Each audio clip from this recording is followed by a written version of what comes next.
Welcome to Sunday's F6 concurrent session, experiential workshop of somatic exercises to support babies and soothe adults, prenatally and after, with Judyth Weaver.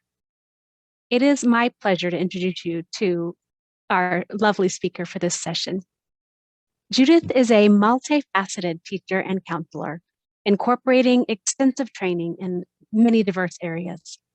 She began her studies in pre and perinatal therapy with William Emerson and continued with Ray Castellino, becoming certified to conduct his womb surround process workshops. He holds a PhD in Reichian psychology and was co-founder of the Santa Barbara Graduate Institute and founding chair of its PhD program in somatic psychology. He also taught at the California Institute of Integral Studies for 25 years, as well as being founding faculty at Naropa Institute, creating its Tai Chi program. Judyth holds certifications in Reichian therapy, somatic experiencing, massage, biodynamic craniosacral therapy, and pre and perinatal therapy. She's the senior teacher of Tai Chi Chuan, sensory awareness, and the Rosen method. And we could not be happier to have you here at our Congress, the 22nd International Congress. Welcome, Judyth.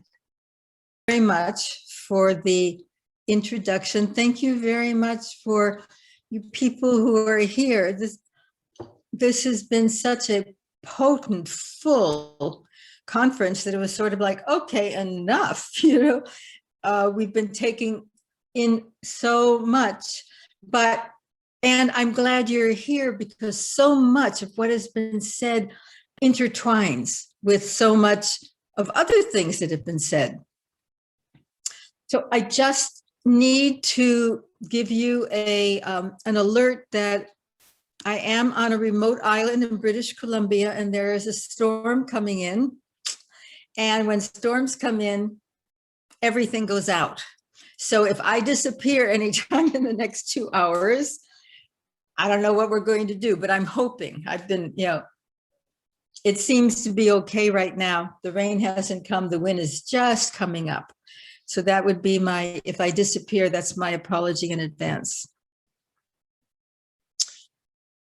And I want to start this conference by acknowledging and honoring someone who is very, very pioneer in this field, very, very early in this field. And a lot of people don't think of or know about or even consider. So I want to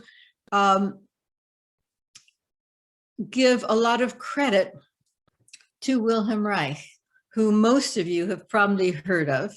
He was a psychoanalyst, a controversial psychoanalyst in Europe and here in the United States, and he is considered the grandfather of somatic psychology, not just pre and perinatal psychology, but in fact, he is that also.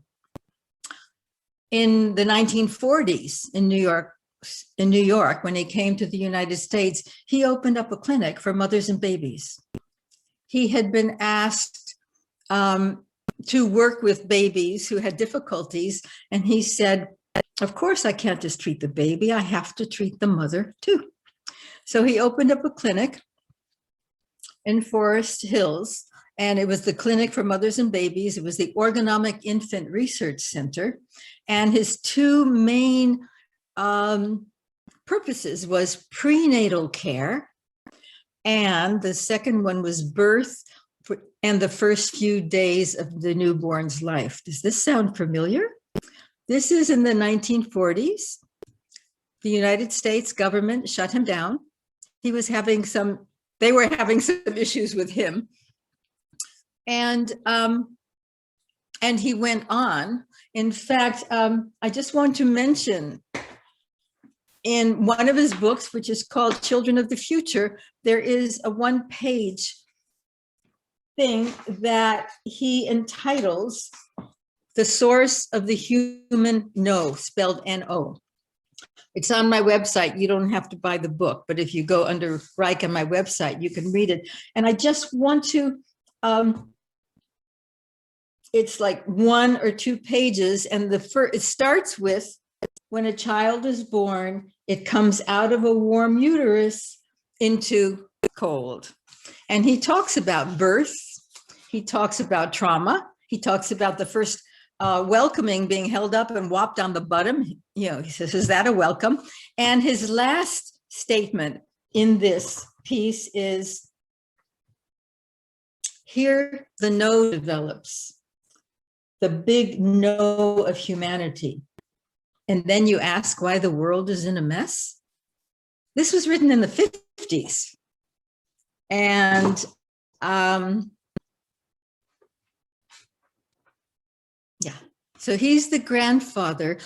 And in his will, he left everything to the Wilhelm Reich Infant Trust, the museum in Maine, all sorts of things. So his focus was, and felt that everything we do, of course, comes from, you might say, from the womb, from our experiences, early experiences, which we all agree on.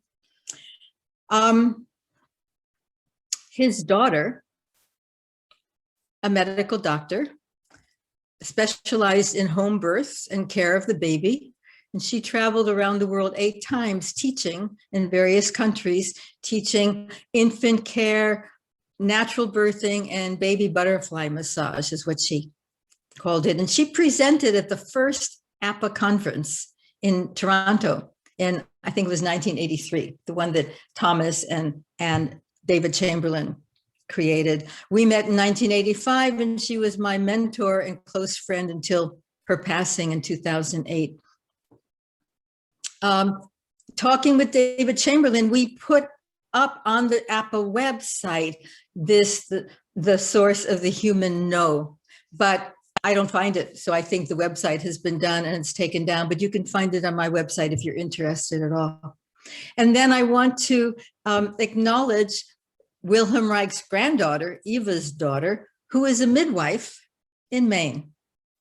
So the tradition is going through the family. Hurrah, yes. She works with women of various colors and nationalities and financial levels. She's exhausted, and she talks sometimes about the difficulties she has. She's also an artist, so she has another side to her too. But there it is, this whole family in the tradition of what we are all in.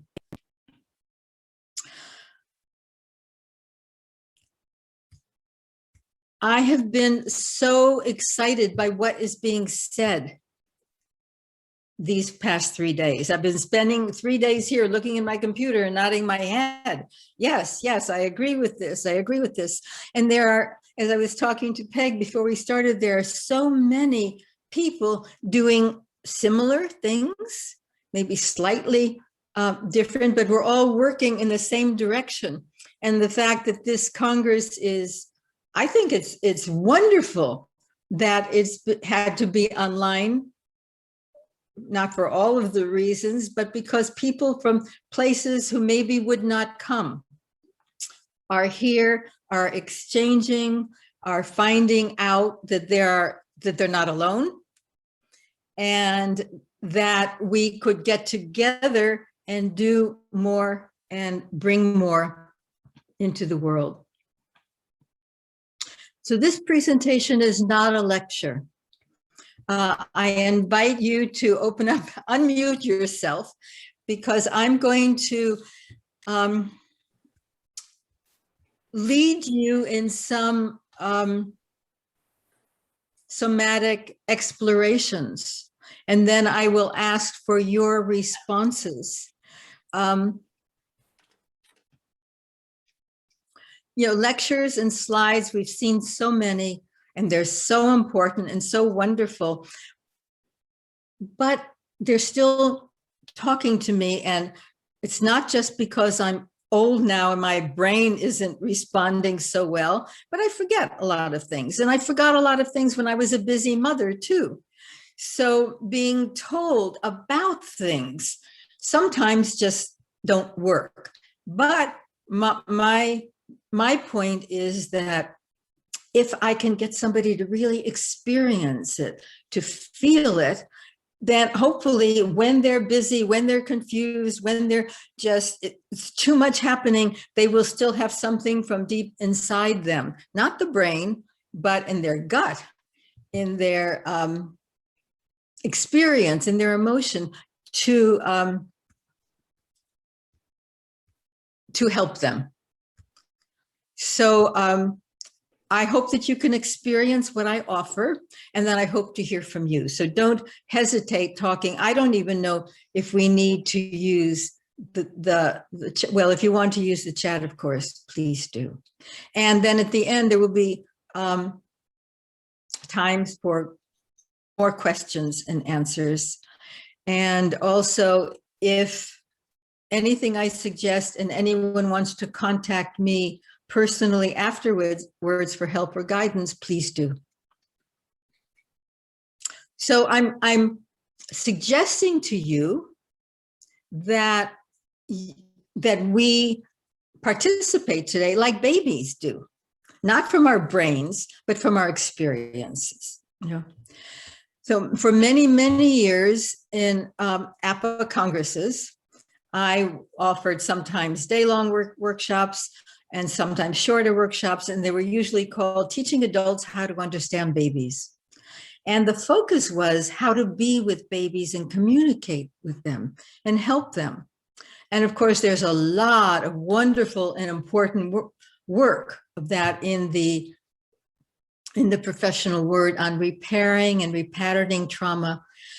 But eventually, I realized that I wanted to help people learn more about how to prevent the trauma and prevent it as early as possible. So we have to go back as far as we can. And my focus had to change from mostly on babies. Eventually, it became clear that focus had to enlarge and include how adults needed support and need help also. So we often focus on what the baby's needs. There's just so much to pay attention to, so much to do. And sometimes we forget where the caring, the attention, the depth of the connection has to come from to connect. And it's from the adult. And we know, and that's with our mind, we know a lot. Babies aren't using their brain, while babies are experiencing in a deep, profound, immediate way that most of us don't recall as adults. They're experiencing with their total being, and basically everything begins with sensing. Our touch, our presence, our being is so important. And it affects babies very deeply, profoundly. It also affects us. It affects our adult lives. How we do something really changes us more deeply than what we're doing. And so this work, helping the baby, also comes around and can go deep into the adult, who again passes it on to the baby. So it's a wonderful circle. And we're all relational beings. Everything is learned in relationship. The connection, the learning surely has begun in the womb, and actually even before. And so in thinking about all of that and working with babies and adults in my regular therapeutic practice, I wanted to develop ways of working with infants, and even with the acknowledge that, you know, we still have our infancy experiences in us. People have asked me so many, many times, well, what kind of people do you work with? And I say, oh, I work with big babies and little babies. Yeah, and it would be wonderful if we could clear all of our stuff before, but we can't. You know, we don't. But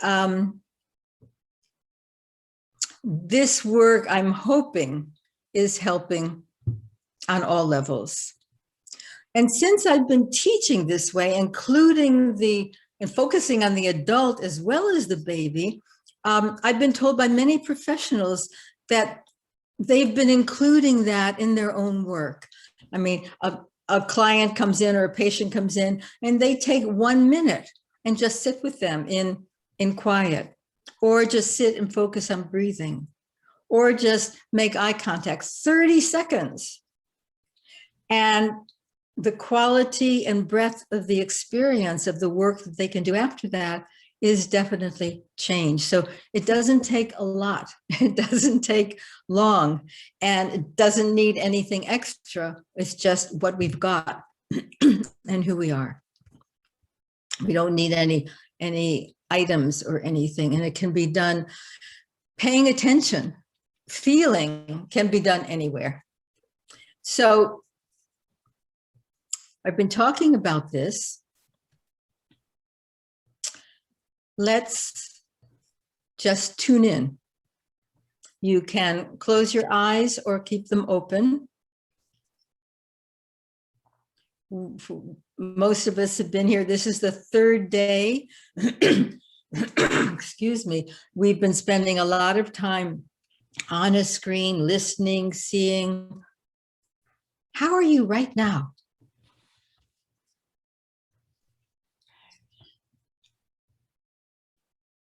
You don't need any words. You don't need to answer my questions. Just if you can be open to them and just feel. How are you right now? What are you aware of right now?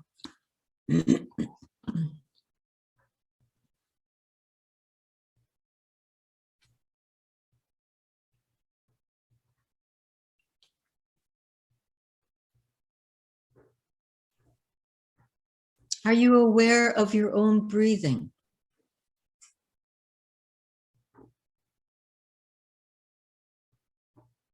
Were you aware of your breath before I mentioned it? And maybe now that I've mentioned it, maybe something has changed, just that. Just notice.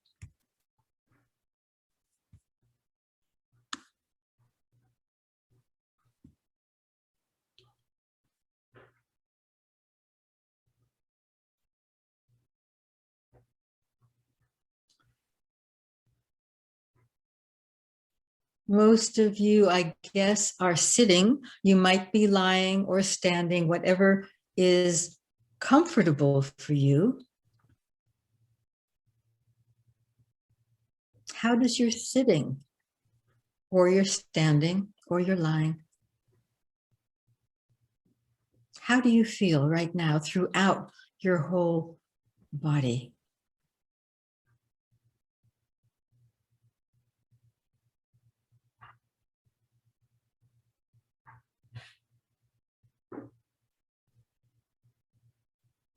Do you feel the support from whatever is underneath you, be it a chair, a bench, the floor?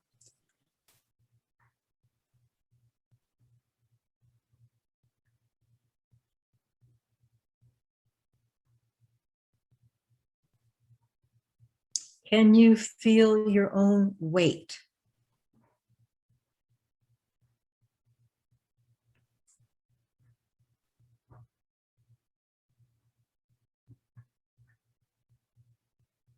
Can you feel any sense of gravity in this weight as you experience whatever is underneath you?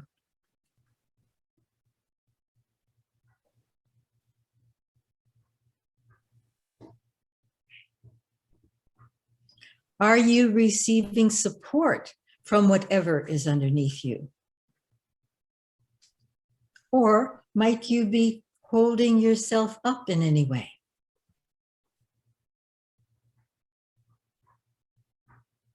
And if you notice you are holding yourself up,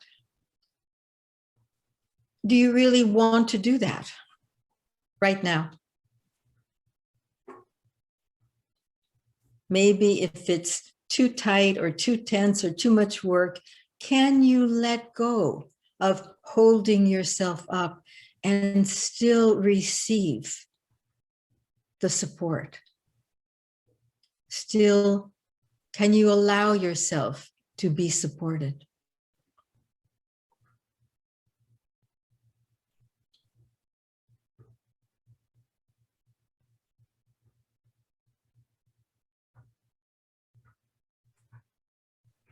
And if you can, whether it's a lot or a little bit, it doesn't matter, whatever is happening in you, does anything change?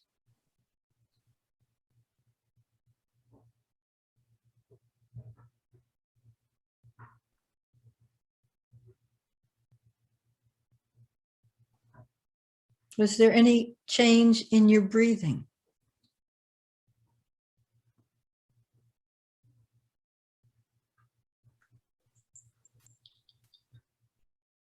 Any change in any muscles?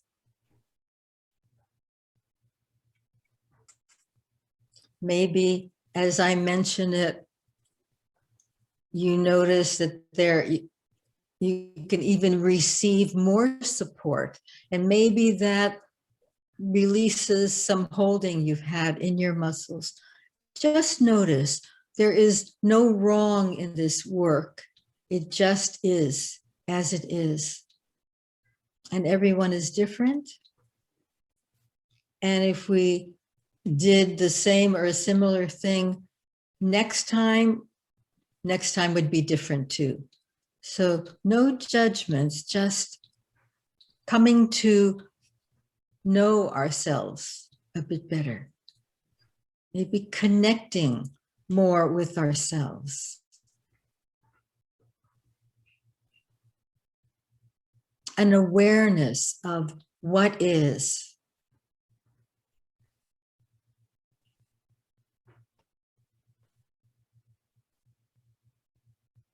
I think that's how babies experience it.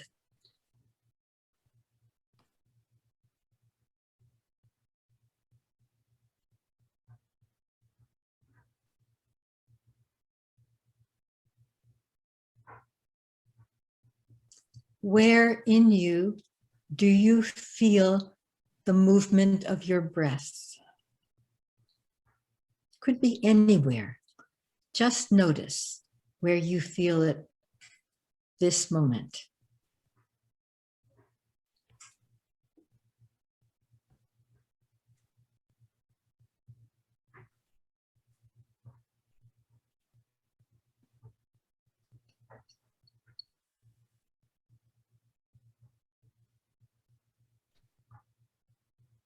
There may be many different places that you can feel movement from your breathing.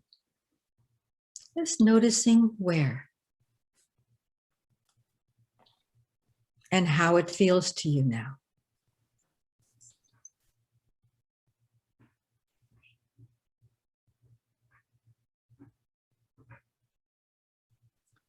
Can you just allow your breathing?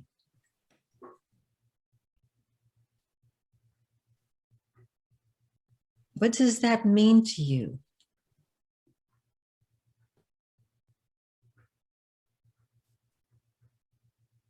How does that feel to you?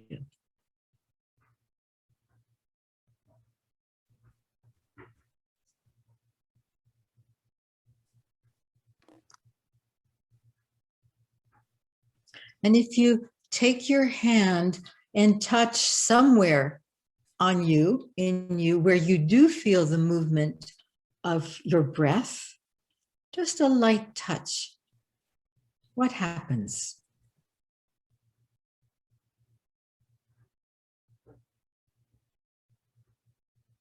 It could be anywhere.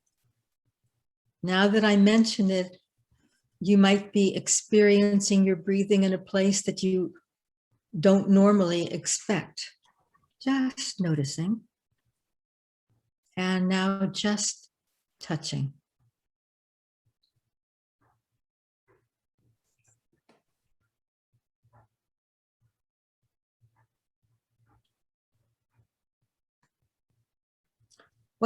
does that touch do to you?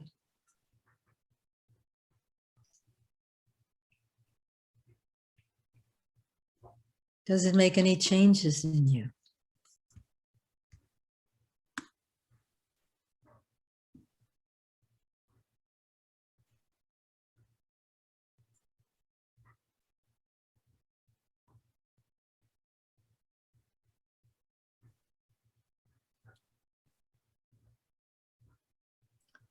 And then whenever you feel ready, allowing that touch to come away.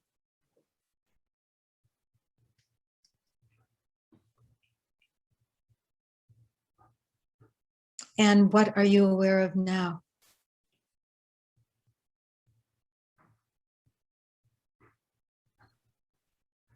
What is your experience?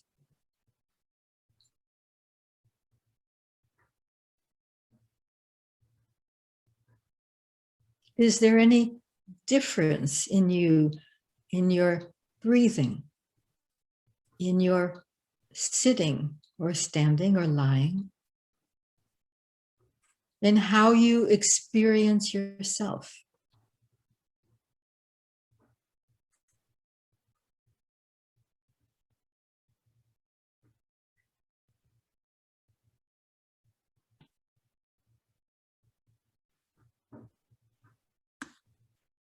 And if you've had your eyes closed, I invite you to slowly allow your eyes to open.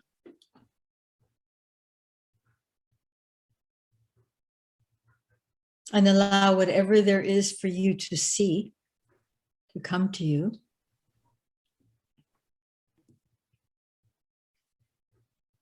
And does that make any changes?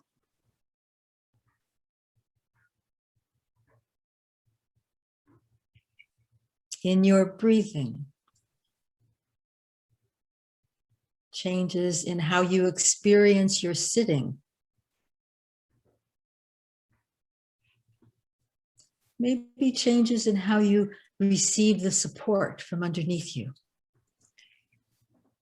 And maybe there is an urge to move or stretch or change your posture. Please always, whenever, feel free to do whatever it is you want. And now I'm going to ask to hear from you. Anything you would like to say about your experiences?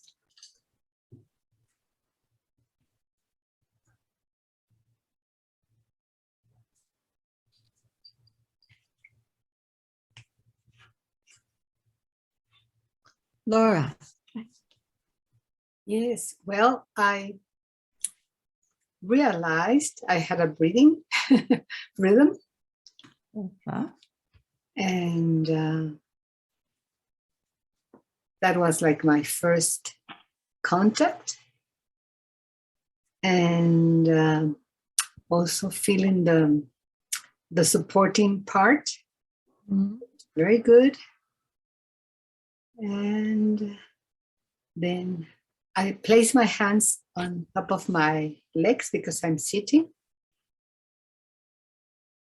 And I try to feel the movement in connection or associated to my breathing. So I felt it very, very slightly, but I think I could get that connection in a part that usually is not the breathing part. Mm-hmm. But somehow I noticed that my tissues expanded. And well, now I feel, and I'm doing just stretching my body. And I love this because some part of my back was started to ache a little, to just feel. So that stimulated in me moving it. Mm-hmm. So I thank you so much. I feel happy. I feel happy. I'm glad you're happy. You're very, very welcome. And yes, the more attention we pay, whoa, we might learn something. We might want to move in a different way, do something different, not what we've been taught or what's expected. So thank you very much for your report. Yeah. Anyone else?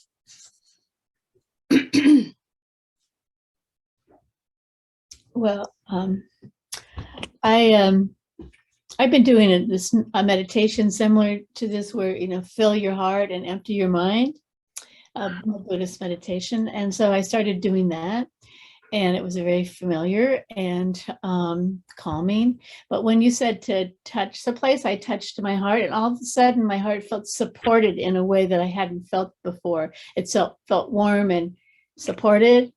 And when I took the hand away, it felt sort of lonely. So I was surprised at that. So interesting. Yeah, yeah, interesting.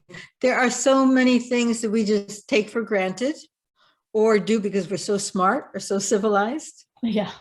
A little bit of this. I think this is more how the baby experiences. Mm-hmm. And being told about it isn't going to work, but just a little bit. Oh, that's, this was my experience. Maybe I can be a little bit more, attentive, Hands-on. respectful. What's your word? Hands-on to the baby, touching. Uh-huh. Mm-hmm. Yeah. Mm-hmm. Which I'm sure I didn't get as a baby because my mom had 3 babies in 1 year. I was a year old when she had twins. So. So you deserve a lot of this. Yeah, okay. Yeah. No wonder you work with children. Okay. Thank you. Nice to see you, Charlotte. Anyone else? Everyone has a different experience. And as I said before, if we did the same thing, which we couldn't because I couldn't repeat it, 5 minutes from now, our experiences would be different. Mm-hmm. So we're alive. Anyone else?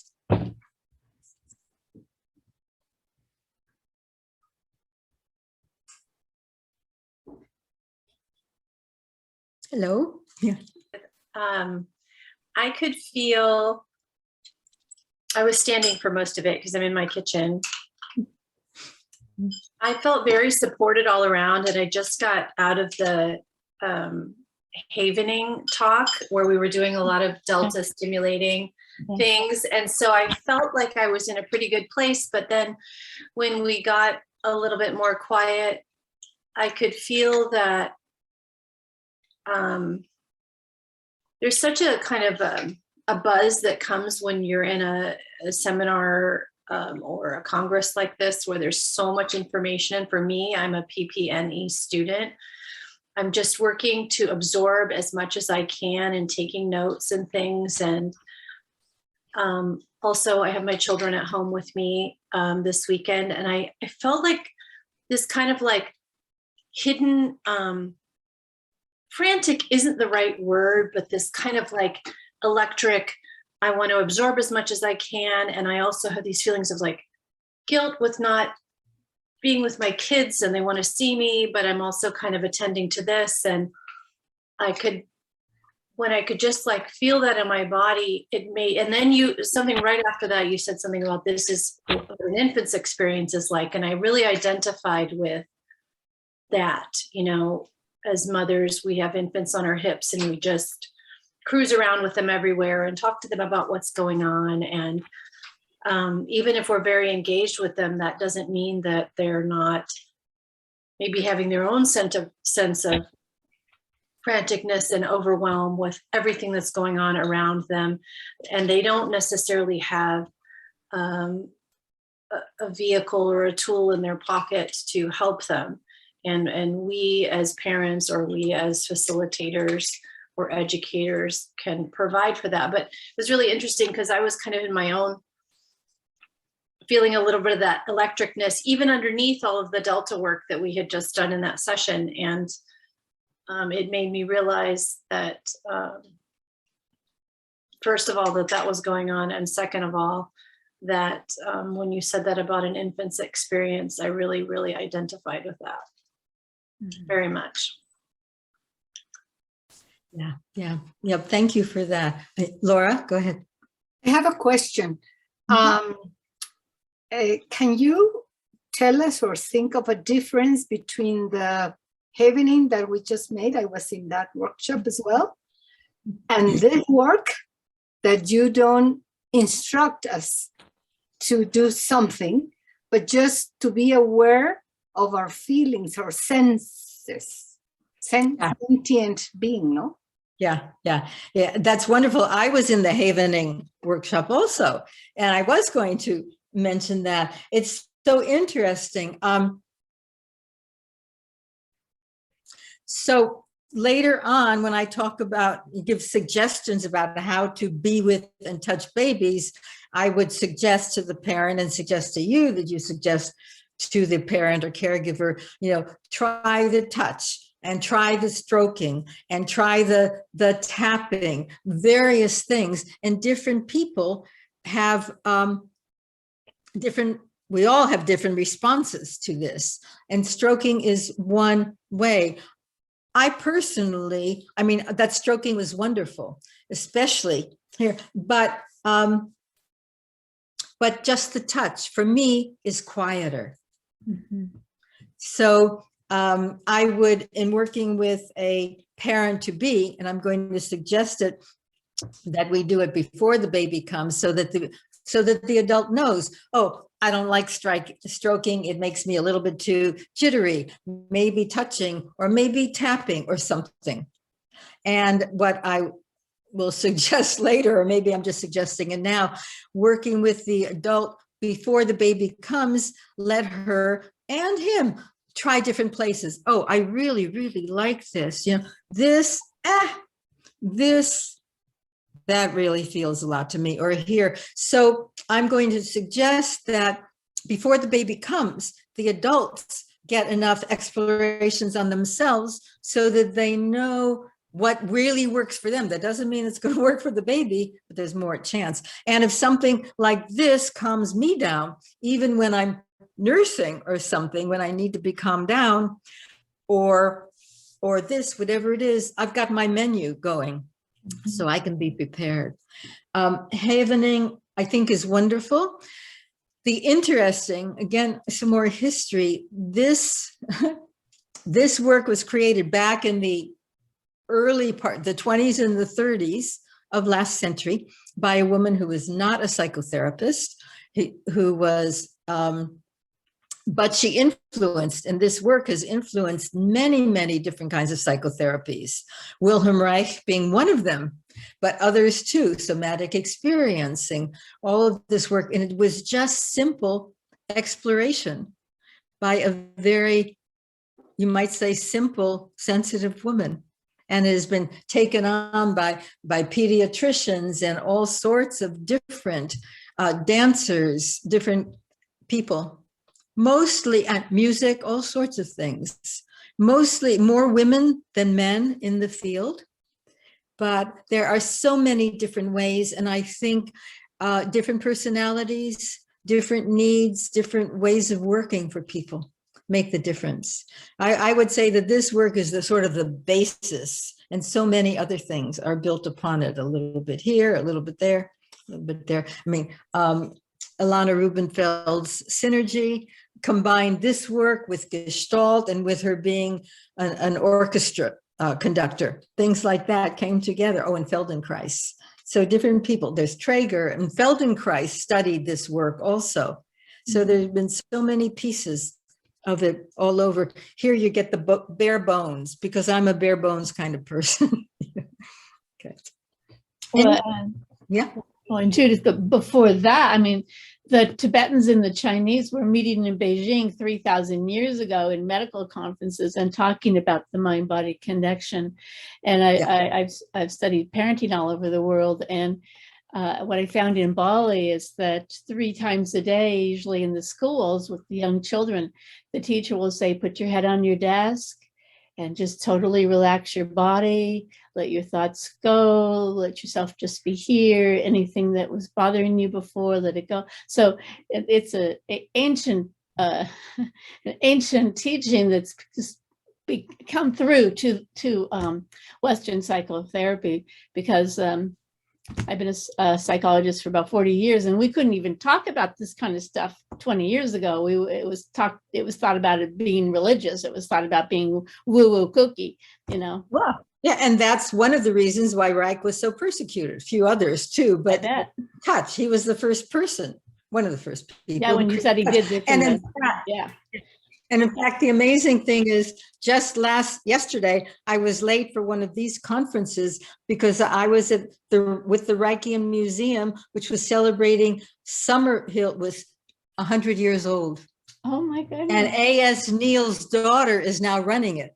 Oh my goodness. Talked about how it was when she was a little girl. Yes. 100 years of education that the kids don't have to do anything they don't want to do. Yeah, yeah. Interesting, very interesting. Yeah. Coming back around. So there are a lot of core issues, core healing mechanisms. Yes, yes. And really giving the adults, also I mentioned the presentation yesterday by Pam, what was her name, in Maine, who is teaching in high schools. Oh, you know, it's not prenatal psychology, it's in child development, but they're learning all of these things and really coming to it without any judgment. We're learning so much that when they are ready to have babies, wow, they're going to be conscious. Excellent. Yeah. And we, the more conscious we can be, and the more we can pass that kind of consciousness and honoring on to our clients, our mothers to be, whatever, the more than they absorbing it can pass it on to the babies. Yes. Yeah. So, and if I'm not relaxed or feeling safe in any way, if I'm tense, if I've got, have you seen how I've seen, toddlers who walk just like their father walks with that, tight hip and everything, because that's how they learn. They just copy. If I'm a tense, nervous wreck, guess what? My children will get that too. If I can be a little bit more, and even if I'm a mess, but I can go, okay, stop. Yes. Then the child can get that. This is a good one, and that's the one she said, what is that, 90% or 70% in the Haven? Yeah. So, and newborns, their brains are not developed. Their sensory systems are prominent. And the more we can become aware of that and work in that realm, the delta waves and everything, the more better we can pass on. Talking about, I think Bruce mentioned it lightly, neuroscience says 5 or 6 generations are traveling down. Most indigenous natives I know say 7 generations. Generation. Yeah.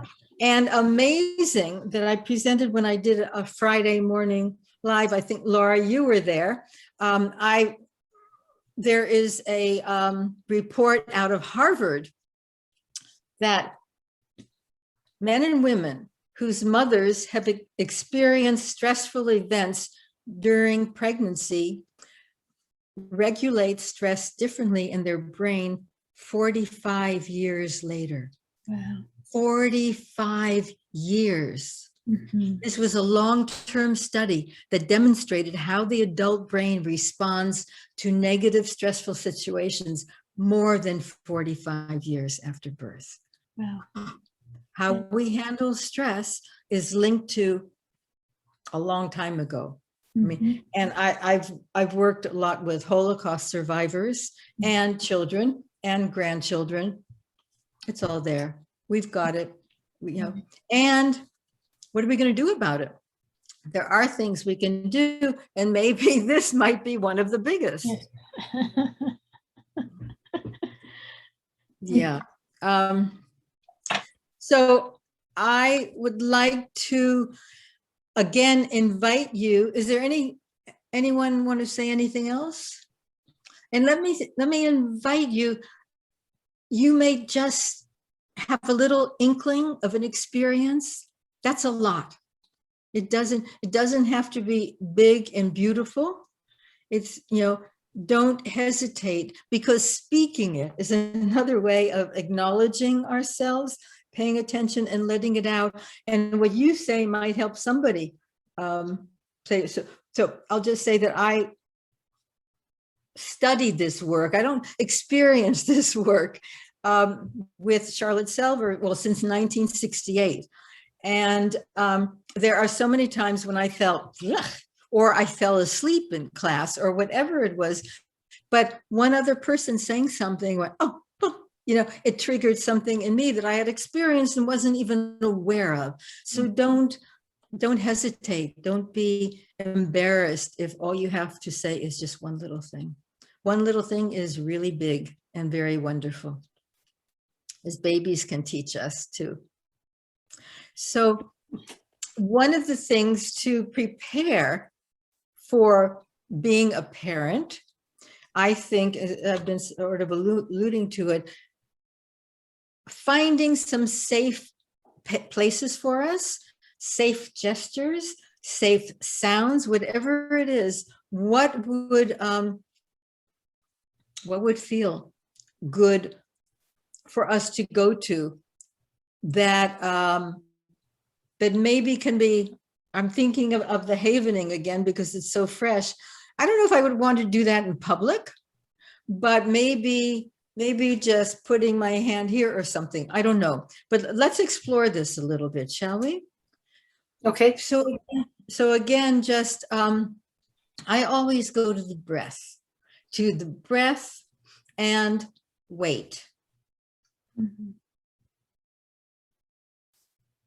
Feeling the support can just acknowledging that support might change my breathing.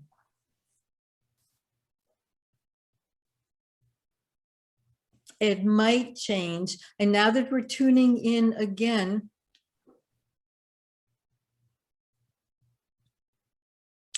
how is your breathing?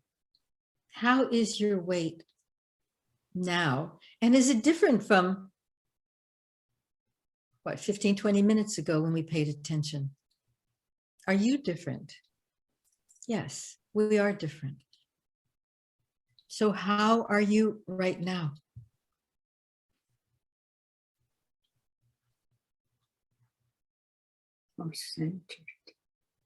Uh-huh.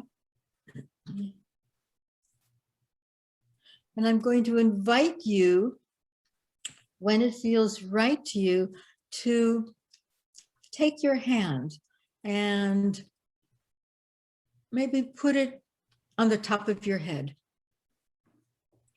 Just a light touch on the top of your head.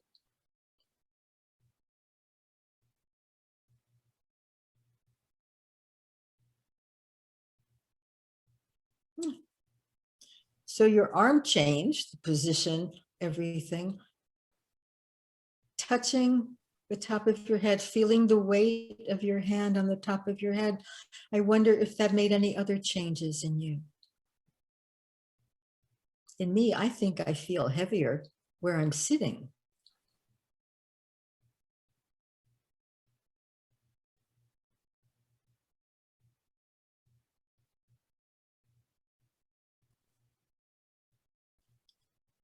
Feeling the contact, and when it feels right to you, just let your hand come away. And bringing your arm back down.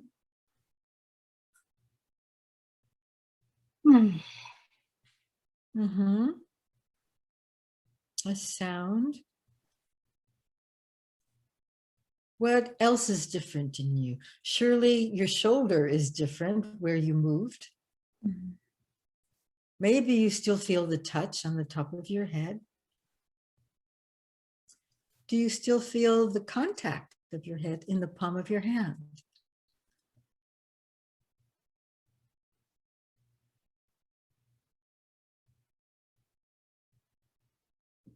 What else might you be feeling?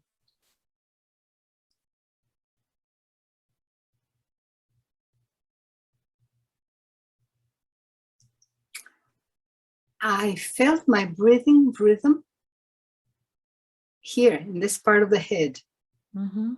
as if it were moving with my breathing. Your head. Mhm. It is. No, That's- but I felt, I mean, like this uh-huh. movement of the breathing.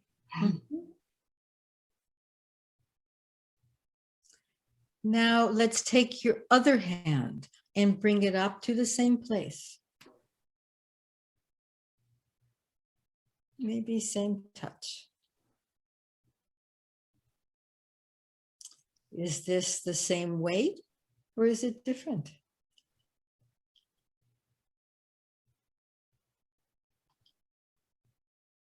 Does your touch feel the same or is it different?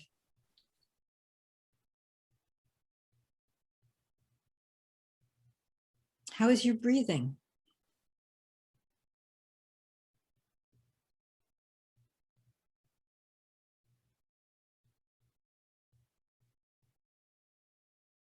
And did you notice anything in your back as you lifted your first arm and now this arm?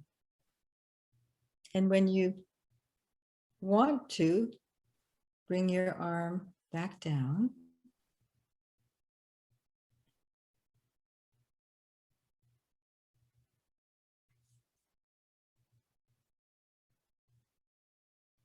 How do your arms feel? The area in your shoulders, are they different, one and the other?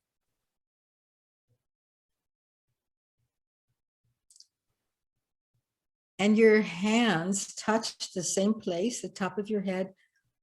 Do your hands feel different?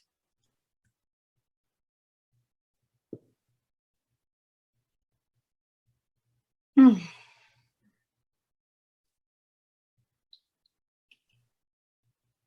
My shoulders feel symmetrical, Mhm. like similar to one another. And I don't feel the pain on my back that I used to feel when I raised my right hand arm. Mhm. Mhm. With my right hand, felt really heavy, and I could feel a little bit of pain in my neck here, and then almost right after that in my lower back. And Mhm. so I decided to take my hand off right before you said remove your hand. And as soon as I did, I took a deep breath and I had like a pop in my back here. So there was something that was ready. And yeah, it was like pop. And I was like, oh, okay. And then this side, I feel like my left hand is much lighter. It's like a receiver instead of a giver, you know, and I could feel that. And then I started to really feel hot, like I need to take off my sweater, and like the pressure was getting too much for me. So I took my hand down. It's very interesting. There's a lot happening there. There is a lot happening there. You I'm just- sure there's a lot more if I would have left my hand there. No, what you did was perfect. Okay, you, good. you responded to you, not to me, but to you. Yeah. Which is what I hope we can bring to everyone that we work with. You know, I'm just a focal point. And I always say, if what I say doesn't mean anything to you, don't, if something does, please follow yourself, because that's it. And help the adult.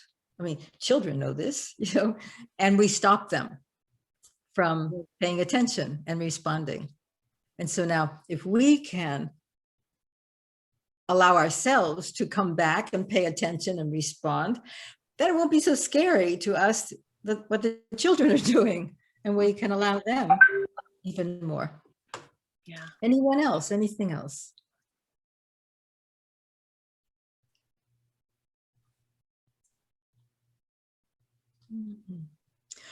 So in this just simple touching, what I suggest for almost anyone at any level that you're working with is to help help the person find a couple of home bases for themselves. We could do a lot of exploration with this, but okay, so where's a good place for you? Maybe it's your heart, maybe it's the back of your neck, maybe it's your throat, whatever. Let the adult in a safe, quiet, maybe just they're coming for a session or just a checkup or something, find and become acquainted with a couple of touchstones, so that when I am in stress, I do have a place to go. I'm sorry. A memory just came. For 25 years, I was a professor at a graduate school in San Francisco, the California Institute of Integral Studies. And the faculty meetings were painful. And after a while, I realized what I was doing. I was going down the hall to the room where we were going to have the meeting, and there was a restroom on the side, and I would make a detour and go into the restroom and just stand and move my face, because my face had become so, frozen. And I'm going into this faculty meeting, I would move my face a little bit, stretch it around, and then I go back into the hall, into the meeting. And that was my, my preliminary that probably saved my sanity. But something like that a person knows. I mean, I had a hide to do that. I wouldn't do that walking down the halls, but just a simple wherever. Yeah. So, was somebody going to say something? Just speak out. I have lots to say, but I especially want to hear from you.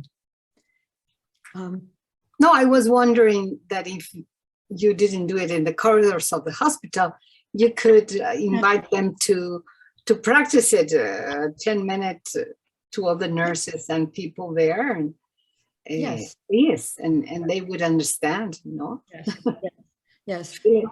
Yeah. So to find some easy places that are acceptable to you and therefore for others. I'm looking at the time, and I want to, I don't want to rush, but I also want to make sure we can do all the things. I've been thinking a lot about preconception and how much more attention we're finally paying to it. Hallelujah. Great. Yeah. And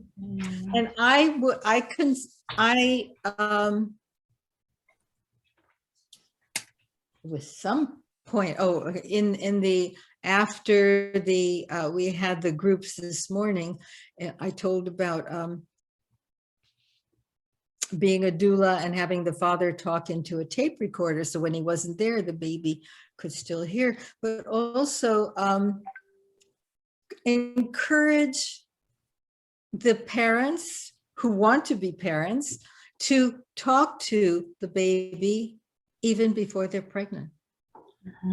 And I would say, welcome the baby and tell the baby why they want, and even finding a song or a tone or a touch. It would be a good habit to develop, and it could make it easier to continue that sort of connection after conception, during pregnancy, and even after birth. So, I mean, humming, just humming vibrates our bones. That this is good for the adult, for the mother, the father too, if he wants to hum, as well as the baby. And I just wanted to mention a book, Spirit Babies, How to Communicate with the Child You're Meant to Have. I would say just talk to the baby and tell them why you, and maybe what you hope. And again, creating safe places for the adults at this time is a good foundation, a basis for carrying them on. They might change, they might develop, but it would be some good foundational work. And also that I use the term of the gestation period and ease gestation time, focusing on the mother or both parents, or however many there are, to relax in preparation to being a busy mother.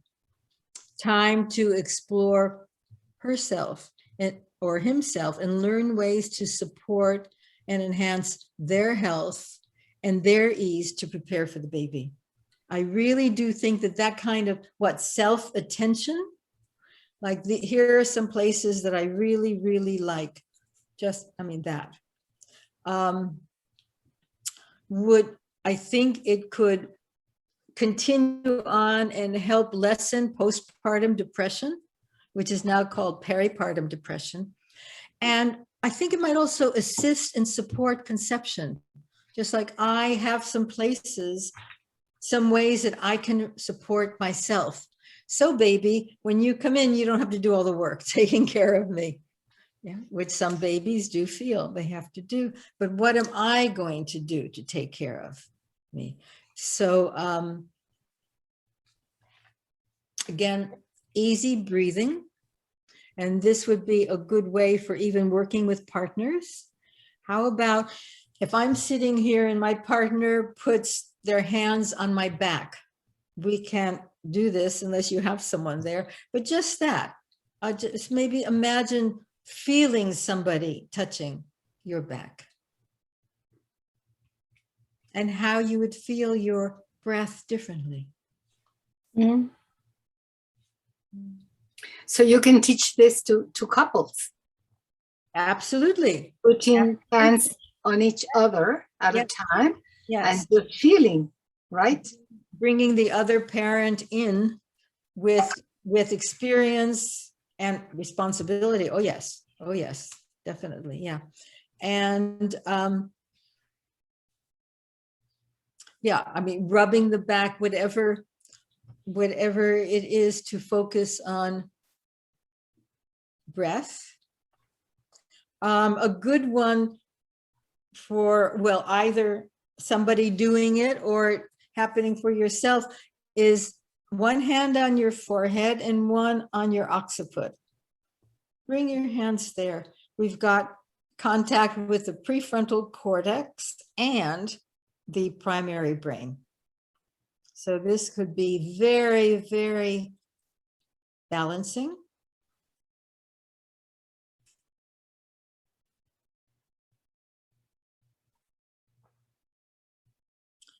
Can you feel any movement between your hands?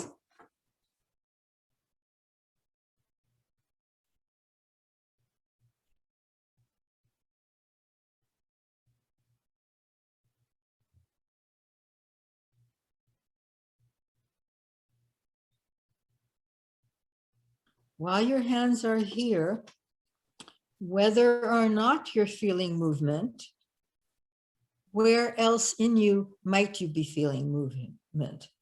Maybe in your belly.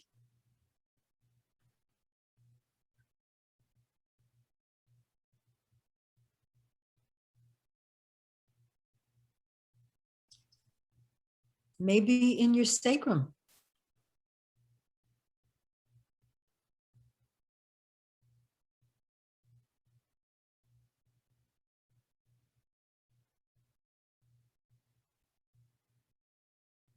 And how do both your shoulders, both your arms feel now? They're both up, they're both touching.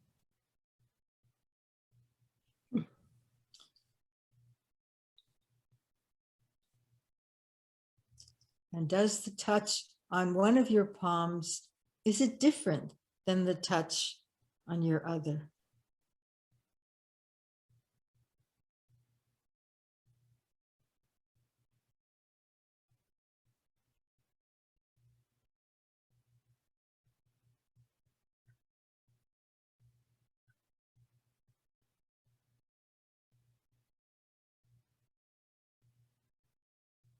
And then slowly, when you're ready, stay there as long as you want. It is a delicious place, but slowly bringing your hands away.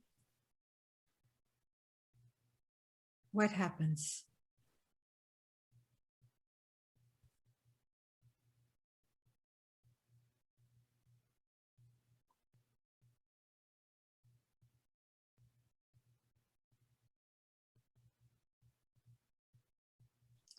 Where is your breathing now? It disappeared. Okay. But what are you feeling now?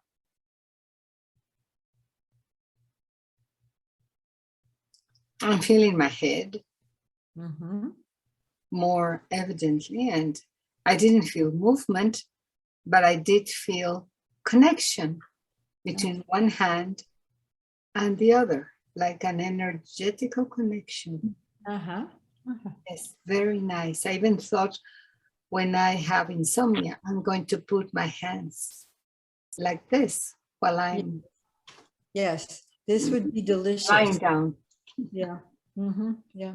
So how do your shoulders feel? They both went up and did something. And if we had time and you changed your hands, it might be a different experience. But your shoulders both worked.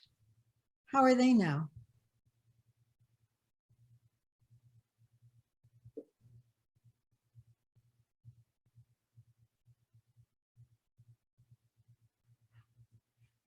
Is this, so many of you want to, is this a very different experience?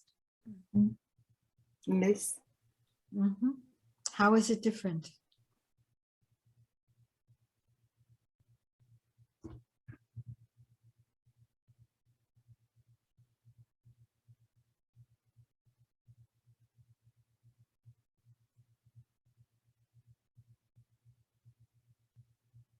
And with your hands up like this, where in you is there any movement of breath?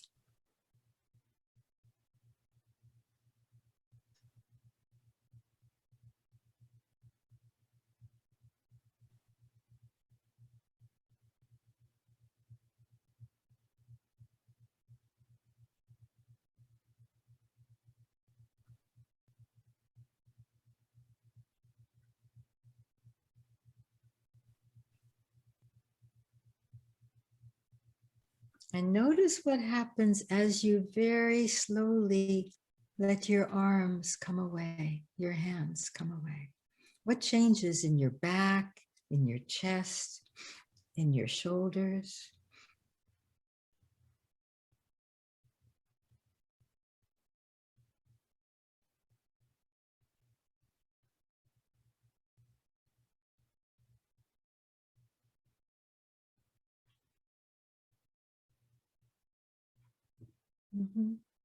What changes in your sitting?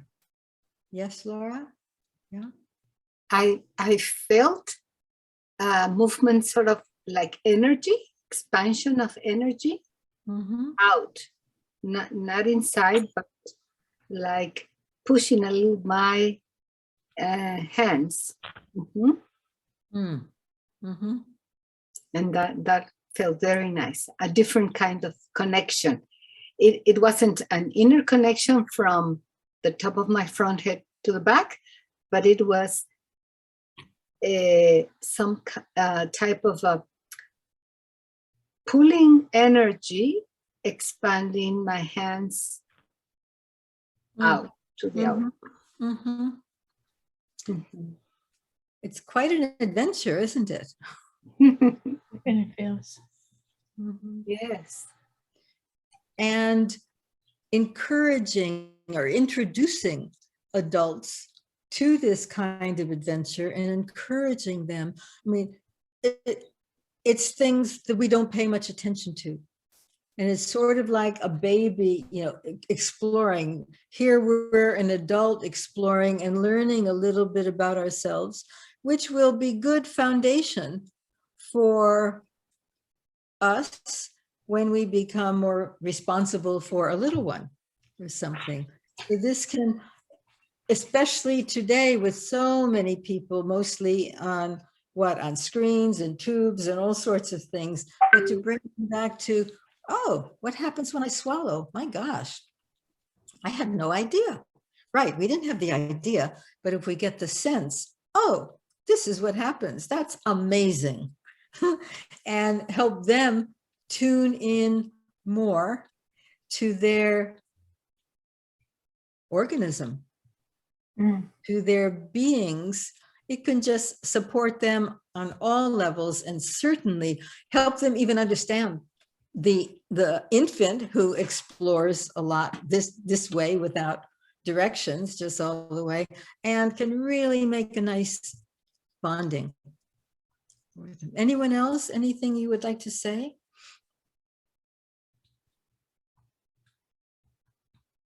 Well, if your children would like to join us, I think that's fine.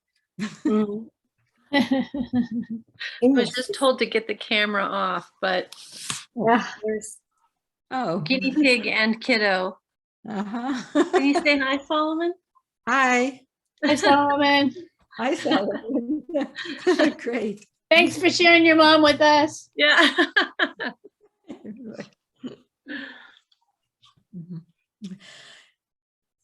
So, and the a few of these moments of explorations during gestation can really sort of be like, candy for the parents to be, just a little quiet time away from the computer. Okay, so what am I feeling now? Or where am I feeling now? Or, oh, where would I like to touch? Oh, whatever, just especially the person can do it at their own time, in their own way, without having to, do a scheduled protocol. Could be very, very supportive during gestation. And especially the mother, as there are changes in weight, in shape, in energy and movement, just walking differently. Just a 2-minute slow walk down the hall once a week or once a month, and could help the mother pay attention and readjust her balance, which could really, really help. Yeah.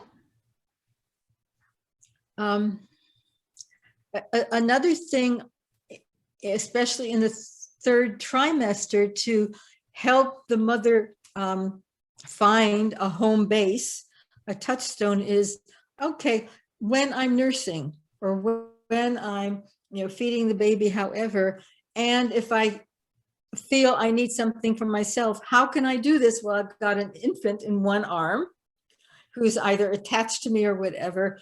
Where would be a good place? And just paying attention to that before it's needed is very helpful. It's sort of like just opening up a little cubicle. Oh, what I really like is just right here, and I can still, or maybe here, but then maybe I can't see the baby. A little bit of exploration, but whatever it is, could be very, very valuable. And I mentioned just briefly, or one of us did before, the different qualities of touch. I would have the partners, or even a single mother, explore with what kind of touching they really, really like. Like, there are just so many, many, possibilities.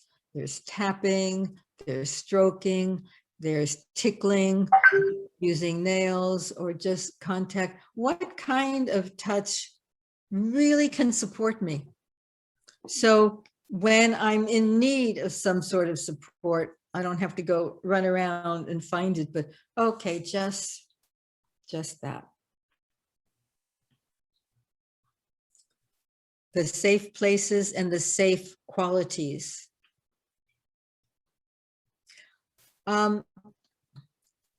And during pregnancy, suggesting that the parents choose several activities that they really, really like that can include the baby, whether it's the singing, the songs, the humming, the touching, the rubbing. I remember having some drumming on my belly with my daughter, and she would kick back. And at times, when it's okay, enough drumming, I think I want to just do stroking, tell the prenate, communicate, let the baby know what's happening. A lot of us sort of assume that since we know what's happening, the baby knows what's happening. Not necessarily so. Or this is coming from the outside, so it would be very, very helpful if we can say, okay, enough drumming, I'm going to play the gong or whatever it is. And that starts a communication. Now, okay, I'm so sick of this song. I'm not going to sing whatever it was, Twinkle, Twinkle, Little Star. I'm going to this song. And doesn't matter how often you change it, it's the communication. And very, very possibly the prenate will tell you whether they like it or not. So you might have to go back if you're getting that message. Also, it helps the adult stabilizing and communicating too. Do you want to say something, Laura?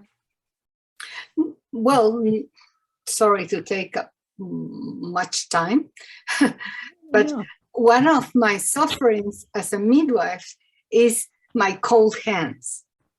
Mm. And I just realized that by doing these exercises, especially this and that, this inside of my hands are not so cold, whereas the outside is cold.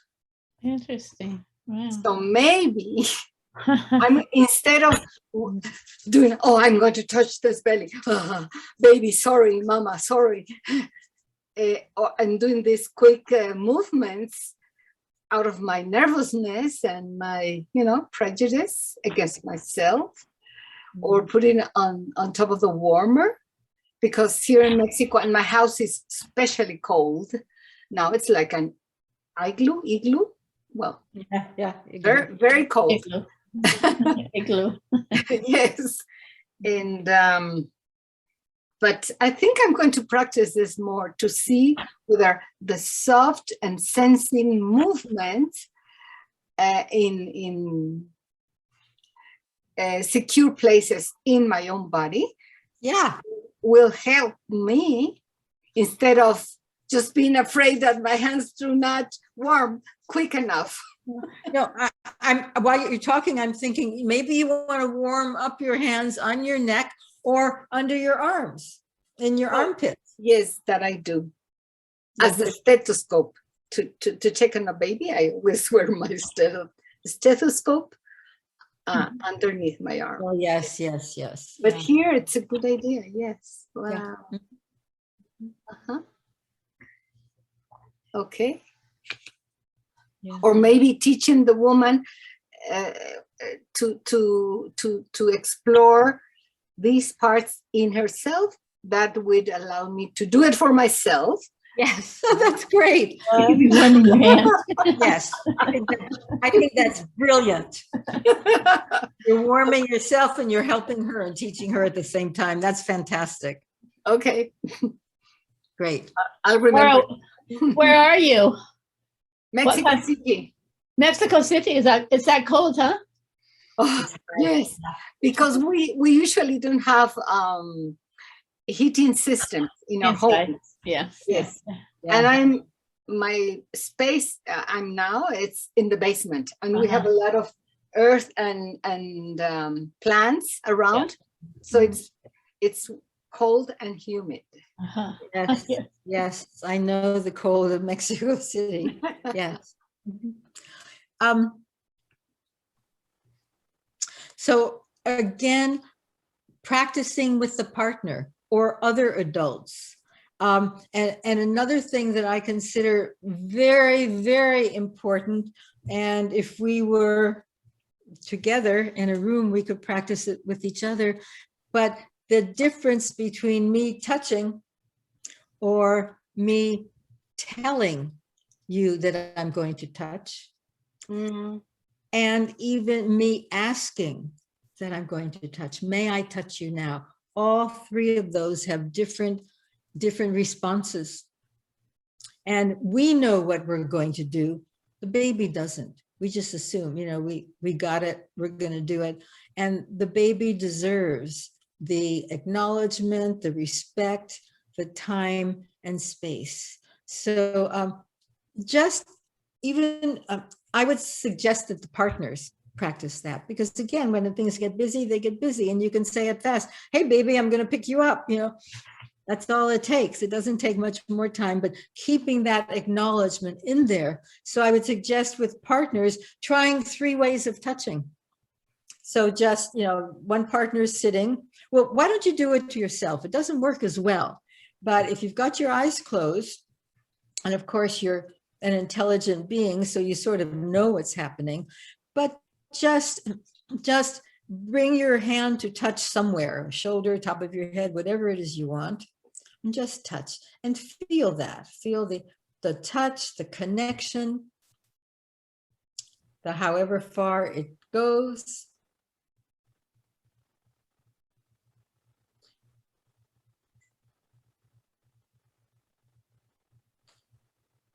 And then of course, it's on the other side too. Okay, now just feel what happens when you take your touch away.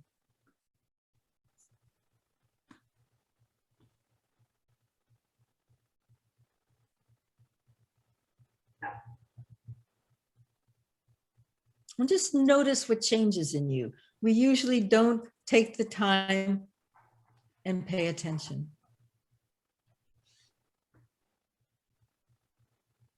Okay. Now, just tell yourself, okay, I'm going to touch my whatever. I'm going to touch my shoulder and feel that.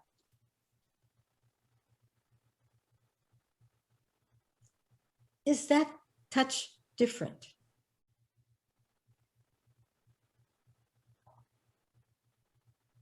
Of course, you know what you're doing, but was there a difference?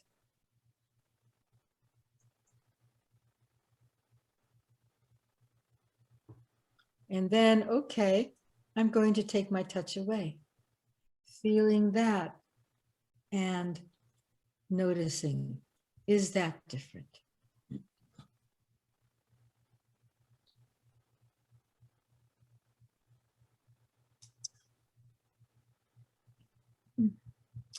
And then a third one, which is even more subtle, is okay, but okay, that you're doing it to yourself. May I touch you now? Okay, shoulder, may I touch you now? And just bring, ask that question and bring it. This is really subtle because we're on ourselves, but does that make a difference?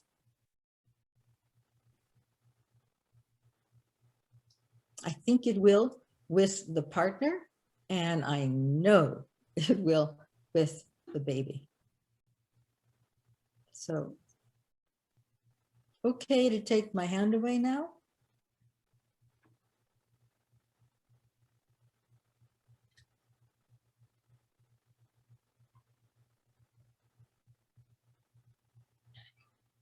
This is so subtle and difficult to portray on, on the computer screen, but I wonder if you experienced any difference. If this makes any sense to you. Yeah. Yep.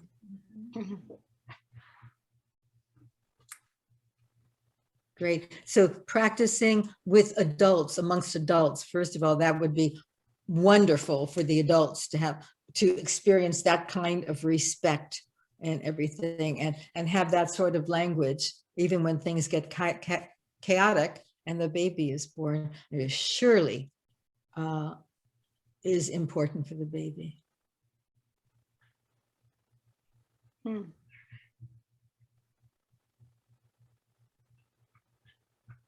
I'm wondering something. Mhm. If intention is important in this. I mean, one part is no intention, just the experience and feeling how our body feels or welcomes the touch. But I don't know about intention, talking or thinking of the relationship with the baby or with an adult. Because I bring this from touching my pet, Clarita, my dog. And when I do the petting, and I'm saying in my just visualization, go to sleep, sleep peaceful. And she hugs herself and she accommodates. But I don't know if this would be feasible or good to do with babies or in utero or with adults. Why not? I Yeah, think communication is precious. Yeah. And it makes a difference. I think it really does make a difference. And that's where we get so messed up. What happened? Or why wasn't I informed or told or whatever? Huh? Yeah. I think it's very important. I can see that. Maybe even, well, go ahead.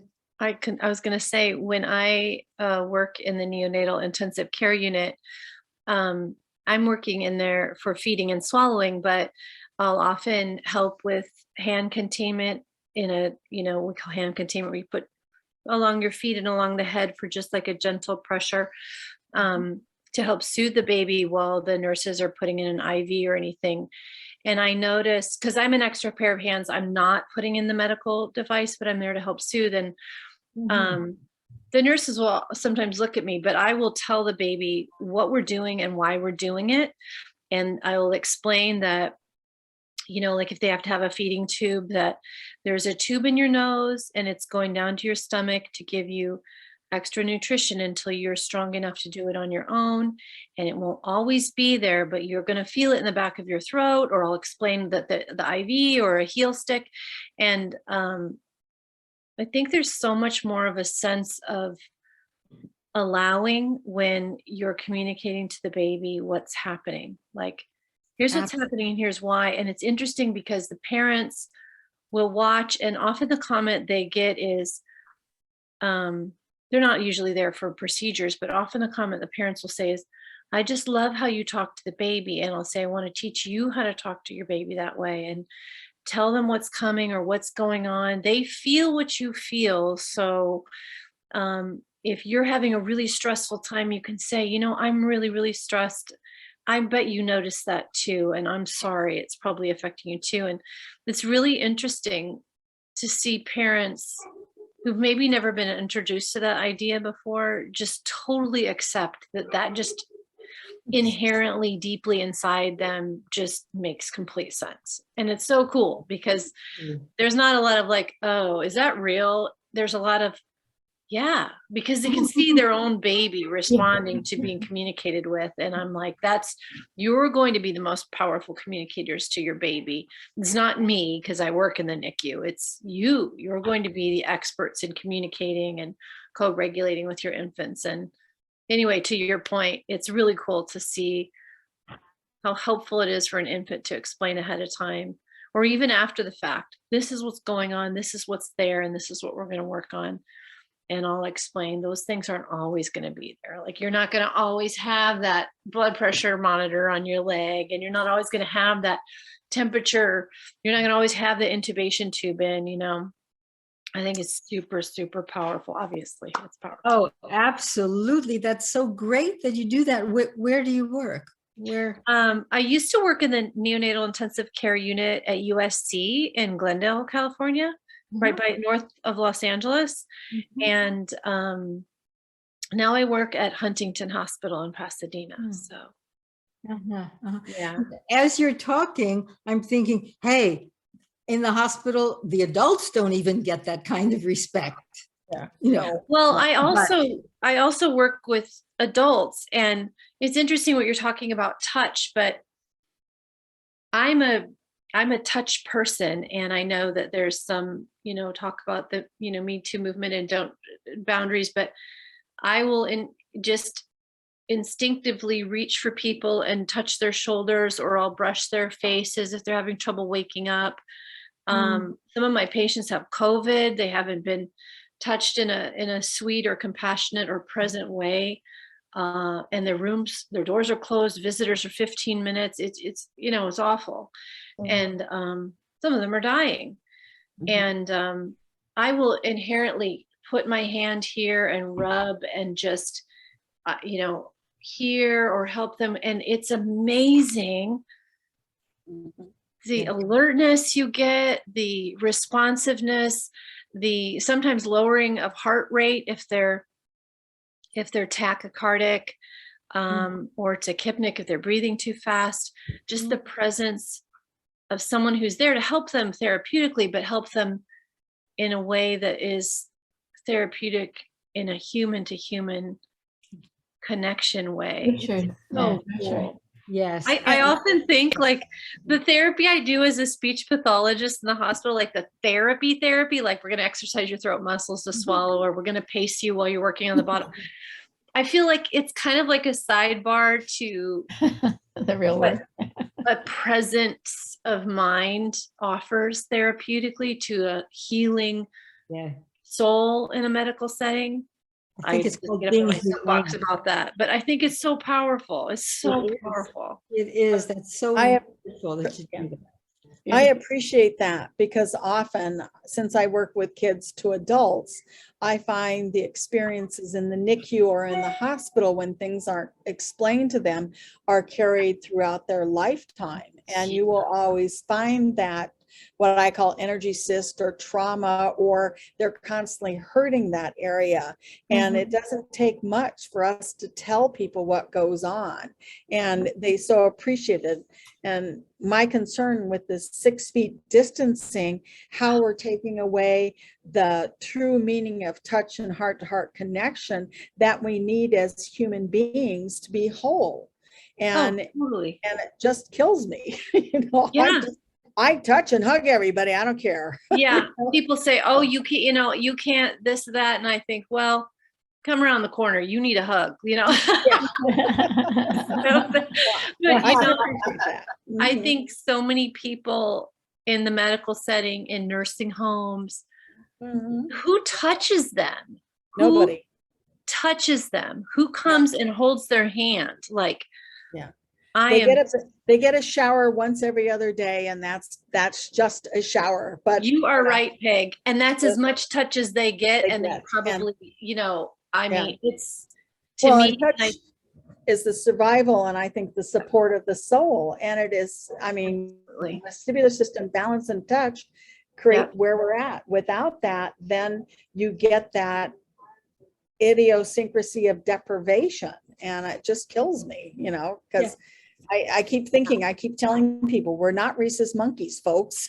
Right. And if We you work need with touch. adults, if you work with adults too, you see that, well, I lost my train of thought, but you see that they don't, you see it. You see how important it is when it happens. You can feel this wave of, I don't know, connection that's so, Yeah. So Oh, since we aren't allowed that and can't do that often and aren't with people, what about this kind of just suggesting to adults, someone lying in a hospital bed or in a nursing home or something, how would it feel for you to just touch your cheeks? Or yeah. your forehead, or forehead and chest? Mhm. And I mean, it's not coming in from someone else, but it could be a nice touch that could help that nervous system relax. Yeah. So, Yeah. yeah. Charlotte, you just took a big breath there. Oh, you heard it. I forgot. I wasn't muted. Whoops. That was good. Something that was amazing when I did this earlier and I had my eyes closed is that I remembered that that's how my grandmother always greeted me as a child. And I never had remembered that. Oh, And then when I took my hands away, I still felt loved and still felt the connection. But when I did this and took my hand away, I just felt like it was empty afterwards. But my grandmother's feeling was still there all these years later. like So imprint. Oh, I will do this for my granddaughter. I Yeah. never even remembered that. Well, yeah, I would go to her apartment Yes. and she'd open the door and she'd say, Charlotte, and she'd always take my hand Oh. face like that. She loved you so much. I loved her too. I wouldn't be here without her. Yeah, but I never remembered that until that. So that was the sigh, like, oh, grandma's still here. Super special. That's super special. I love that. And now you can do the grandma touch. Yeah, and I have a granddaughter, so I'll be sure and touch you that. Hey, pass it on. Great. Yes. Great. Okay. There's one other thing that I just want to bring up. And it is eye contact. Mm. So, I mean, this is so difficult. Here we are in little squares, and I'm going to lean in a little closer. This is, I don't know if this is going to work, but here we are. Can we make eye contact? I mean, can you make eye contact with me? Just look at my eyes, and I'm talking to you, and then Oh, what happened? you just cut it off. Yeah, cut what off? Your connection. The connection And how did you feel? left out. Yeah, like abrupt. Like, wait, what happened? I almost thought maybe. Your storm hit. Yeah, exactly. Did the storm hit? Like, was it lightning? Right, that's what I thought too. Yeah, Check the the mind is trees. questioning. What happened? Check the trees behind her. They're not bending over yet. I Yeah, know, yeah, right? yeah. I've been watching. Yeah. You know what? The not so funny thing is that I did this in a keynote for Rye, I guess last year or something, and I went back to review it. You know, I'm me. I've done it. I know what I've done, and there I am on screen, and I went like this, and automatically I thought, what did I do wrong?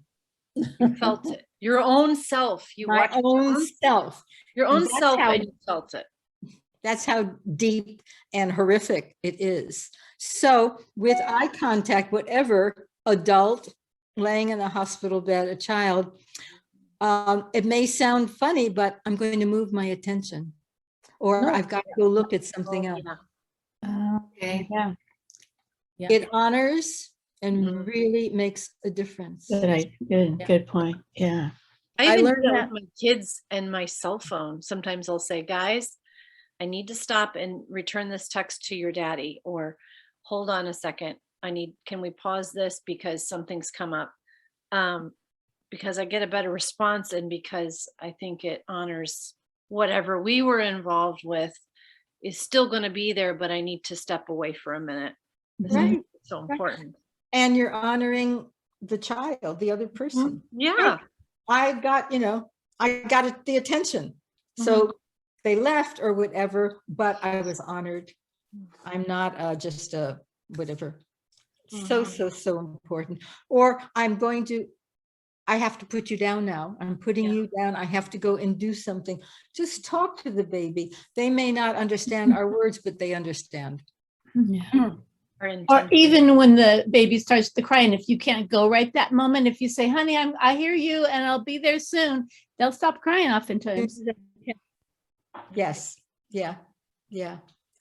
So these babies are people and deserve Respect.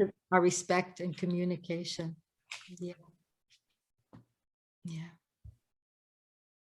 I'm looking at the time we have. Well, we do have 10 minutes. Yes, we have 10 minutes. And then then it's question and answer. I have until 5:58. Then I have to give my message. So you've actually got 20 minutes. Oh, but we're questioning and answering all the time. So we're Yeah. just flowing with it. So we're fine. Anything. Welcome, Chris. You have Thank you. something you'd like to say? apparently my internet stabilized, which is wonderful. This has been fantastic. I have been mesmerized by every word. I have a question about tickling. I teach, I have a nonprofit. It's called Newborn Touch Community. And I also, like Alyssa, worked in the NICU. I spent 5 years as a developmental educator, and I became passionate about taking what I had learned out into the community. So I started a nonprofit. So I teach that light touch is actually can be Activating. uncomfortable for newborns. Right. So of course I'm focused on newborns, prenatal, all the systems, the transition from pregnancy to parenting. That's my emphasis. But I would love to hear what you have to say about light touch and tickling, because I teach that we need to do moderate touch, sustained, slow, contemplative. But I would love your thoughts on light touch, tickling, those kinds of things. Well, that's exactly why I suggest that the to-be parents explore with different kinds of touch, including tickling, light, scratching, all sorts of things, and find out what they like. People are different. So as an adult, then if I hate the nails going down, I don't think I want to do that to my baby. But it might be something else might be not nice. I think the light touch, just generally, I agree with you. I think it's a little bit not unstable, insecure. It's like it's not as intentional. Right, Yeah, right. Yeah. But And, what and with light touch, your tactile system will go on a defense mode Right. because that's Absolutely. part of tickling. And what's amazing to think is every little hair follicle attached to our skin has at least 20 neurons that are attached to it that go straight to our sense of touch. And so light touch is more for protected. And if it could be, especially for a newborn, when I've been in intensive cares or I work with babies, I'm an OT, so I look at touch in a different way, that tickling and light touch can be extremely defensive. And that medium and heavier touch they'll feel it better and it's more comforting. And tickling just pushes so many kids over the edge. It's not funny, so I am really sensitive about touching. And since I live in the world of touch with my kids, then that's something that I look at. What can I do to help them and not put them in a defensive reation? Yeah. That is so helpful, Peg, because I learned so much in the NICU from our OT on our developmental care committee.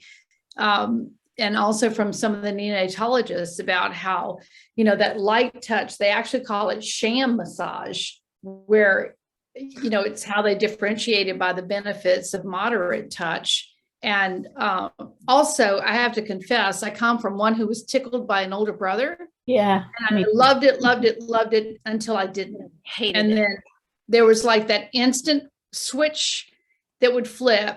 And it's like, oh, my older brother's paying attention to me. This is so cool. And he's tickling me. This is so much fun. But then I remember viscerally when it switched. And then I would say, okay, stop. And so anyway, but yeah, I remember lots of training on how the skin reacts adversely to that light tickling touch. So I teach, like when we do this little piggy, I teach that, we just do little finger circles, moderate touch. And when we get to this little piggy comes home, we just kind of put our hand around their little toes, or we kind of squeeze up their body like we did in the Haverding, and that when we want that little wet chortle, which is what we kind of all want from babies, right? We kind of go right here and we just get the chortle by just doing a little circle massage here or something else. But I'm so glad to have this because it comes up in my training all the time when I bring that forward and recommend that we use moderate touch and avoid light touch and tickling touch. And I think parents need to be, Chris and Peg, I'm sure you both know this, but I find that parents need to be kind of taught that, because sometimes they'll be doing this like light, like tickly thing on their their premature baby's neck or something. And sometimes parents will say, well, show me how hard you're touching, and I will do it on them. And they're almost always surprised. Oh, Mhm. that's Oh. more pressure than I would expect. Yeah. And yeah, that's absolutely what I've been taught, and I observed too, that too light of touch can be irritating, Yeah. stimulating, activating, and that the slower, deeper, Mhm. moderate, compressive kind of presence Mhm. is what helps. And I think as that, Judith, that yeah, ahead. as Judith puts it, it's also really about communicating. Yeah. Because often I've had, when I do EI, I have to work early intervention and I have to work on feeding. I know when the kids have been, had a feed tube because they don't want anything near their face. And I'm always going, well, we have to deal with the trauma first before we get anything down this throat. And so I'll Absolutely. do cranial work and releasing all the energy that's around their neck and their chest from being assaulted. And they go, well, why are they like that? And I have to explain to them. I said, well, when you're in the intensive care, sometimes medical staff just does things and they forget to tell the baby because they don't realize that's a baby that will understand that. Yeah. So Yeah, and that's why it's also so important for the adults to explore this before the baby comes, so they know, and at least they're introduced to the possibilities. Oh, but I like light touch. Okay, but maybe, the baby doesn't. So to have that considered as an adult before they're too overloaded with everything is very, very important. The communication again. And doing it as adults can help clear up some of that adverse experiences that the adults had when they were children or being tickled or whatever it is. So a bit of house cleaning before the new. It's so true. Because I have dads become outraged with me because they say, what? I can't tickle my baby? Are you kidding me? And it's like, and I'm real gentle and kind and I ease into these kinds of conversations, but they're like, now I can't tickle my baby, so, it's always a gentle process, isn't it? Isn't it? Yeah, more power to you. Yeah, thank you. Yeah. All of you, you're doing some really important work. Wow. Anything else?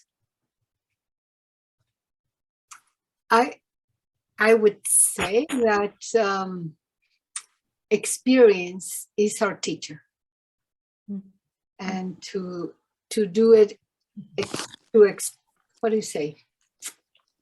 To do this work experientially in us Wow. is going to tell us more than protocols or Being told.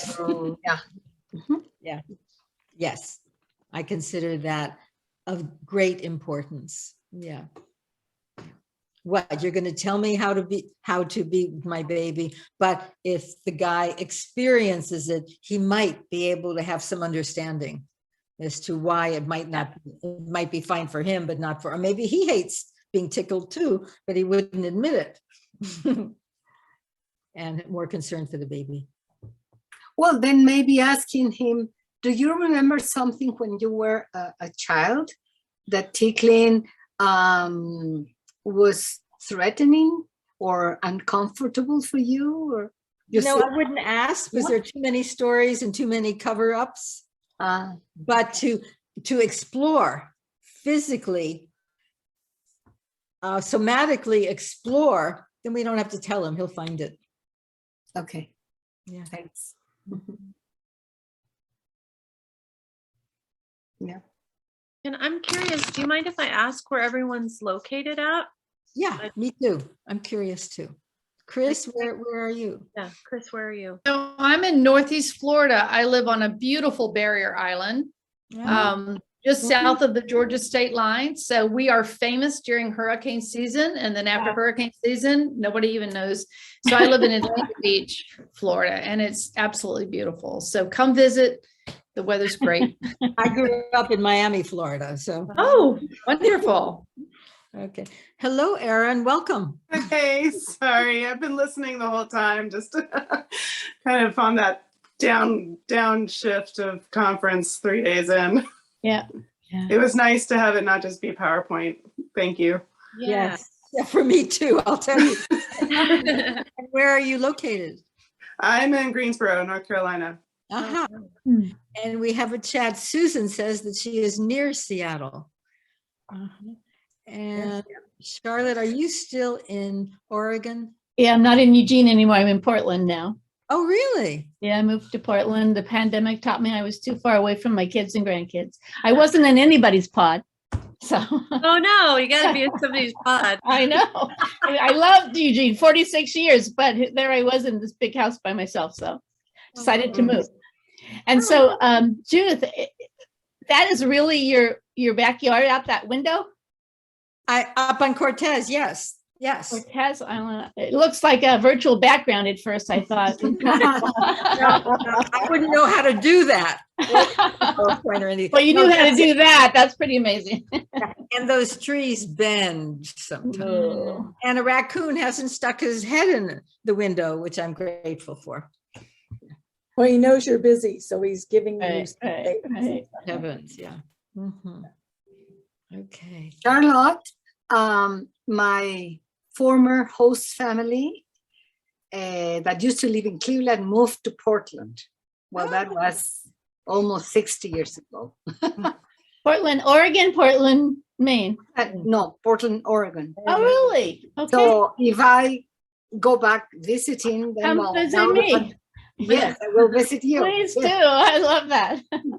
Your English is so amazing. When you said experiential, I thought, how did you come up with a word like that? I mean, there's no So way in cool. any language that I could do that. Except Yeah. Beautiful. Well, I'm in Mexico City, by the way. So whenever you feel like passing by or come and visit, I will be also. It would be an honor to meet you and to Thank you. hug you, because we Mexicans are very hugging type of people. That's right. And Peg, where are you at? Palmdale, California. Well, let's see, Palmdale, Oh, you're in California. Palmdale. You're I'm not too far from you. That's right. I live in Pasadena. I've been putting Los Angeles on the thing because I don't know if anybody knows where Pasadena is I'm across. sure the I know the where road Pasadena is. parade. Yeah. So I've So- lived in the Bay Area for 40 years and Cool. Very Why? good. Why did you move? my husband. Uh-huh. he said we could travel and do other things. And so he didn't have a mortgage on his house and I had a mortgage, and in California, who needs a mortgage, right? Right. There you go. I moved. So Chris Lester has put a message in here saying, Laura, I have visited Fair City and loved it. Oh, gracias. Oh, there you are. You could have told, yeah. Mhm. Beautiful. So Judith, I do have another question, if I may, or actually two questions, not to be too pragmatic. However, on the CE questions, there are two questions I'm not sure I can answer. And one is about the essential subtle activity in which the adult can affect the infant. And the choices are breathing, humming, or movement. And to me, all three are essential subtle activities to affect an infant, but it doesn't give me the option to say all of the above. So I wonder. I guess you What get your to choose thoughts whatever you want. I would, well, the question is, You were saying humming. which affects the infant? It says, what is the most essential subtle activity in which the adult can affect the infant? And that's one of the CE questions for your session. And I would do all of the above, but I'd go for breathing because that's the most. basic. I was thinking, I wondered, yeah. And the other is about the essential communication action that affects the infant. And I love these options. They're just wonderful. Dancing, touch, or singing. So what is an essential communicative action that affects the infant. I want to say all of the above, but it's not an option. But dancing, touch, or singing, it must be touch. It must be touch. Some people don't sing, some people don't dance. Everybody's going to be touching the infant. I love that you talk about humming. You know, I tell my parents, it doesn't matter if you can't carry a tune in the bucket, you know, it's the Hey, humming. The baby's been listening to that voice for hopefully 9 months. You know, you're going to worry about it now? Definitely. The baby is used to that voice. Mhm. Yeah. That's the best voice for them. Well, thank you for humoring me on that. I failed the first CE thing that I submitted, and I was like, what? I didn't get I can't believe it. And so They give you another after chance? after Saturday morning, I was like, oh, I'm OCD about the. Well, that's okay.